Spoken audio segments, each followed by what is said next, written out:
Did you know that brushing your teeth is like giving your mouth a fresh start every morning and night? It's like a little workout for your teeth that keeps them strong and happy. Brushing helps remove tiny food bits and pesky germs that can cause cavities, toothaches, and even bad breath. Use a pea-sized amount of toothpaste. Just a little dab goes a long way. Brush in small, gentle circles to reach every corner of your teeth, and don't rush. 2 whole minutes is the magic number. Oh, and don't forget your tongue.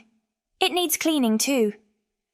Germs love to hide there, but a quick brush will leave your mouth feeling fresh and clean. Brushing your teeth twice a day not only keeps your smile bright, but also makes your bites strong enough to munch on your favourite snacks. Plus, it's a great way to start and end the day feeling fresh and ready for anything.